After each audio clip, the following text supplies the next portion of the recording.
এটা আবার কোন সময় আল্লাহ সন্তানটাই মাত্র ভূমিষ্ঠ হয়েছে, নাকটাও কাটা হয়েছে না, এই মুহূর্তে কি মারে নিয়ে আসলে ওই মুনি আল্লাহ কয় আমার হুকুম যেহেতু জানে হয়ে গেছে, একটা সেকেন্ড দেরি করা যাবে না, যাইর তাড়াতাড়ি তুমি ওই মহিলাটার রূহটা কবজ করে ফেল।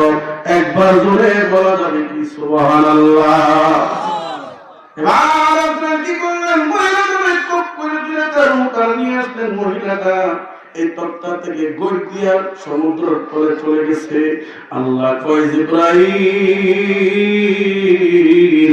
ও জিবরাইল, জিবরাইল যাও যাও তাড়াতাড়ি যাও, ওই যে নবজাতক সন্তানটা আছে, সন্তানটার নাকটা এখনো কাটা হয়েছে না, এই মধ্যে তুমি যাইয়া কি করো, নবজাতকের নাকটা কাটটা দাও। একবার জবান খুলে বলা যাবে কি সুবহানাল্লাহ। আরো জোরে আল্লাহু আকবার বলেন।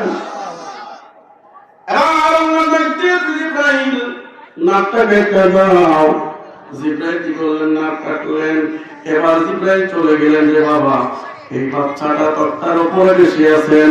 হঠাৎ করে ওই যার মধ্যে বাড়ি খাইলে দেখবেন একটা ফেনা সৃষ্টি হয়ে যায়, ঠিক না ঠিক?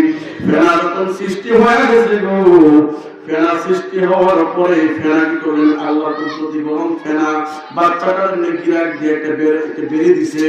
এই বাচ্চাটার তক্তাটা দেওয়ার কারণে দেও খাইতে খাইতে খাইতে খাইতে তক্তাটা দেয়া নদীর কিনারের মধ্যে রাখছে গো। আল্লাহু আকবার।